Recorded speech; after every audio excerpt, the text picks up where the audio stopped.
ಕರಾವಳಿಗೆ ಭೇಟಿ ಕೊಡ್ತಾ ಇದ್ದೀರಿ.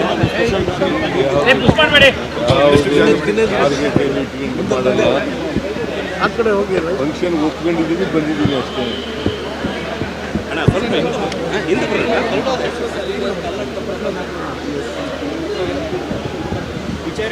ಯಾರೇ ದ್ವೇಷದ ಭಾಷಣ ಮಾಡ್ತಾರೆ ಅವ್ರ ಮೇಲೆ FIR ಆಗ್ತಾರೆ. ದ್ವೇಷ ಸಮಾಜದಲ್ಲಿ ಒಡಕುಂಟು ಮಾಡ್ತಕ್ಕಂಥದ್ದು, ದೇಶವನ್ನು ಉಂಟು ಮಾಡ್ತಕ್ಕಂಥದ್ದು, ಒಬ್ಬರಿಂದ ಒಬ್ಬರಿಗೆ ಅಶಾಂತಿಯನ್ನು ನಿರ್ಮಾಣ ಮಾಡ್ತಕ್ಕಂಥದ್ದು, ಇದು ಯಾರೇ ಭಾಷಣ ಮಾಡಿದ್ರು ಕೂಡ ಅವ್ರ ಮೇಲೆ ಎಲ್ಲರ ಮೇಲೂ ಕೂಡ FIR ಆಗ್ತಿದೆ. ಮಹಿಳೆಯರ ಬಗ್ಗೆ ಭಾಳ ಕೆಟ್ಟದಾಗಿ ಮಾತಾಡಿದ್ರು. ಸರ್, ಈಗ RSS ಡಿ ಆಡಿಟ್ ಆಗಬೇಕಂತ ವಿದ್ಯೆ ಬೈರೇಗೌಡರು ಹೇಳಿದ್ದಾರೆ. ಡಿ ಆಡಿಟ್ ಆಗುತ್ತೆ ಸರ್ RSS ಕೊಟ್ಟು ಲ್ಯಾಂಡ್ಗಳು, ಬಿಲ್ಡಿಂಗ್ಗಳು ಕೂಡ ಕೃಷ್ಣ ಬೈರೇಗೌಡರಿಂದ ಕೇಳಿ.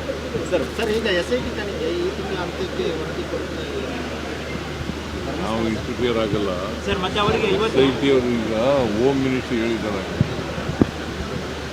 ಕೊಡ್ಬೋದು ಅಂತ, ಕೊಡ್ಬೋದು, ಕೊಡದೇ ಇರ್ಬೋದು. ಸರ್, ಅವರಿಗೆ ಈ ತಿಂಗಳ ಕೊನೆಯಲ್ಲಿ ಕೊಡ್ತೀವಿ ಅಂತ ಹೇಳಿದ್ದಾರೆ.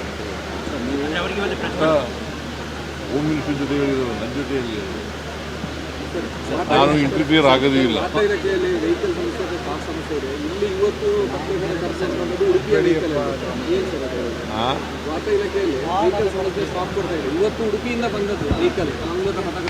ಮಾಡ್ಕೋಣ, ಇಲ್ಲಿಗೂ ಮಾಡ್ಕೋಣ ಹೇಳಿದ್ದೇನೆ ಪ್ರಭಾಕರ್ಗೆ. ನೀವು ಹೇಳ್ತೀರಿ ಹೈಕಮಾಂಡ್ ಅಂತ, ಬಟ್ ನಿಮ್ಮ ಕ್ಯಾಬಿನೆಟ್ ಅಲ್ಲಿರುವವರು ಪರಮೇಶ್ವರ್ ಆಗ್ಬೋದು, ಮುನಿಯಪ್ಪ ಆಗ್ಬೋದು, DKC ಆಗ್ಬೋದು, ಈ ಥರದ ಟಾಪ್ಗಳು ಯಾಕೆ ಅಂತ ನೀವೇ ಹೇಳಿದ ಮೇಲೆ ಏನಂತ ಪರಮೇಶ್ವರ್ ಅವರು ಹೇಳ್ತಾರೆ DKC ಸ್ಟ್ರಾಂಗ್ ಇದ್ದಾರೆ ಅಂತ, KH ಮುನಿಯಪ್ಪ ಹೇಳ್ತಾರೆ ನಾನು ಸ್ಪರ್ಧೆಯಲ್ಲಿದ್ದೇನೆ ಅಂತ, ಪರಮೇಶ್ವರ್ ಅವರು ಹೇಳ್ತಾರೆ ಮುನಿಯಪ್ಪ ಯಾಕೆ ಪ್ರಜಾಪ್ರಭುತ್ವದಲ್ಲಿ ಸ್ಪರ್ಧೆಯಲ್ಲಿರೋರಿಗೆ ನಾವು ಮುಗಿಸೋಕ್ಕಾಗೋದಿಲ್ಲ, ಸ್ಪರ್ಧೆಯಲ್ಲಿ ಇರಬೇಡಿ ಅಂತೂ ಹೇಳೋಕ್ಕಾಗಲ್ಲ. ಪ್ರಜಾಪ್ರಭುತ್ವ ಹಕ್ಕು ಹೌದು.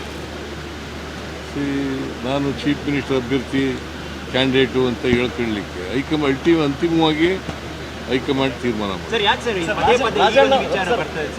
ನೀವು ಕೇಳ್ತಾ ಇರ್ತೀರಲ್ಲ, ಈಗ ಪದೇ ಪದೇ ಬರ್ತದೆ,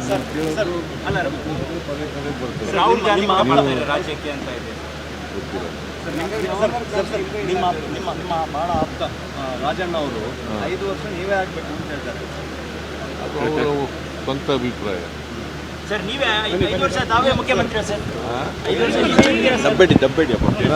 ವರ್ಷ ಹೈಕಮಾಂಡ್ ತೀರ್ಮಾನ ಮಾಡಿದ್ರೆ